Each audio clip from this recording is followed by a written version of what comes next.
once I got done with the service and he turned around and was rubbing himself, I should have really went in then. I should not have kept asking him what. That was my mistake because I actually knew what he was saying. I really wanted him to verbalize it so that I could really get to the meat of it and just say, what is it that you want me to do? I should have cut it from the very beginning. The minute that he told me that he needed help and the minute that I saw that he was really, he was really going at it, I should have stopped it right then and there. There's a lot of things that I say to people who have either shared their experience with me that is very similar to that, or they've had even worse situations that I have. There's things that you think of that should have been. So when I train or when I talk to people who are interested into waxing in general, men or women, I usually always start off with that story. The other part of it is that I have another story where it involves a woman. So I always kind of lead off with both of them and say, I never say that I won't wax men because I've had situations where a woman has been extremely inappropriate with me as well.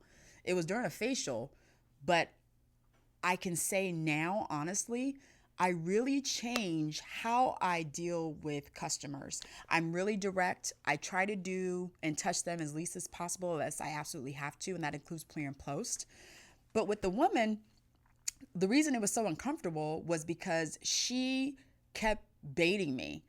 And I love getting facials. I love getting massages. And I tell people, if you're coming in to get a facial, get as comfortable as you want. I don't care. Get comfortable. She took that to the utmost and way over the top. So I come in again. She had filled out her client consultation form. She filled out her consent form. And I said, you know what? Get comfortable. I'm going to go ahead and step out the door, give you some opportunity to really get yourself together. You could lay in the bed and then I'll come back in and start with your service. She said, okay. So I step out of the room. I came back. She's standing next to the bed with not a stitch of clothes on. No bra, no underwear, no watch, nothing. And I kind of said, ooh, maybe I didn't say or tell you, what you need to do. You need to get into the bed under the covers and lay there. She's like, oh, I'm so sorry. I'm so sorry. So I stepped back out of the room again and I waited and I'm thinking to myself, oh my gosh, what did I say to her? What did I tell her? Oh, okay, maybe. Gave it a few minutes, came back into the door. She's still standing there. So I kind of looked at her. Did I say something that you didn't quite understand for you to get into the bed? She's like, no. Do you want me to give you a facial standing up with no clothes on? Oh, get in the bed under the covers. And she's like, oh, I'm so sorry. No, no, no, no, no. Don't be sorry. Just get in the bed, okay? And when you get this smile from me, this is the irritated smile. I'm still smiling because I work for other people. I don't want to get fired. So get in the bed. What I wanted to say is get your ass in the bed. Why are you naked for a facial? I'm only working on your face. But I gave her a moment and I smiled still like this. And she slowly backed up, looking at me the whole time, giving me an eye. And then did this and slid into the bed real slow, smiling at me. And I'm thinking to myself, this woman has lost her mind. She wants me to look at her naked. Literally. She's egging me on and in a response because she's not doing what I asked her to do.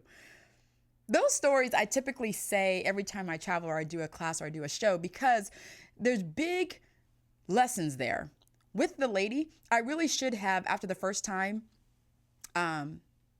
giving her instructions and then coming back into the room and she's still standing there, I really should have guided her to the bed and stayed in and just said, you know what, in order for me to do that, I should have got into my stool behind the bed, put my hands down and said, I need you to be here.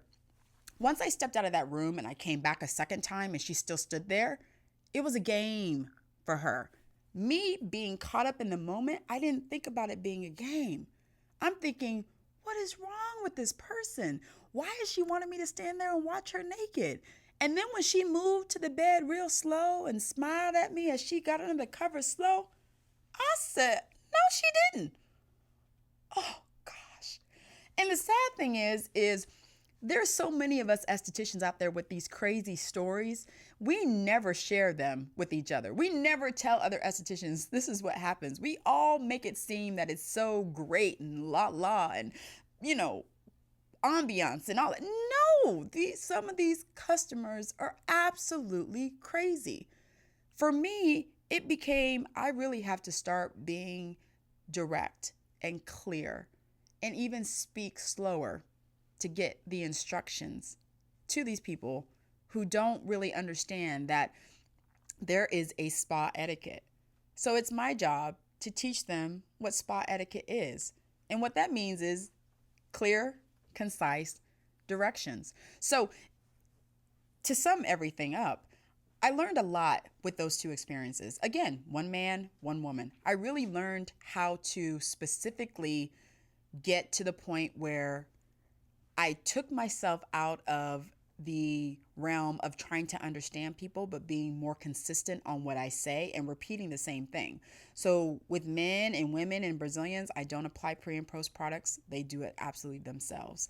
With my facial clients, before there are any kind of treatment I'm doing in the bed, I'm very clear, and I have actually now the bed pulled back. I rub onto the bed once I get into there and have them get comfortable, and then they slide on in. But it's funny, and I can laugh now, but going through it, it's a trip. You never would think that therapists in skincare, massage, nail care, hair care experience this, because a lot of us, we don't share it. And if we do share it, it's usually the extreme. It's usually to the point where either it's gotten to a physical altercation, or it's gotten to, something where you have to retaliate because someone put it on Yelp that they didn't want, they had a bad service, and then the owner comes and says, this is the reason why the service was bad. But that's been my experience with inappropriateness. And it's very common. I think part of it with owners, and I've had two owners who've come to me and said, have you ever thought about talking about how to deal with inappropriate customers? I'm always direct to the point. And, at that time I didn't work for someone, but if I did, I would have went straight to them and just said, I can't do this. This is not okay. This is not okay. We should be able to have, meetings. We should be able to have staff meetings and say, this is where you draw the line. This is inappropriate. This is not inappropriate. And if we don't have those, and if you're an owner and you're watching this and you don't have those kind of guidelines in your spa or in your salon for your employees, you should. You absolutely should. And my number one would be, if I feel uncomfortable, or if I've been made to feel like I'm going to be putting, or a client has put me into a situation where I feel it's inappropriate, that's what it is. That's the truth. There is no gray line there. Not at all. Not at all. So that's been my crazy and wild experience with my inappropriate customers. So we're done with our episode 2. Let's go on to 3. Let's wax.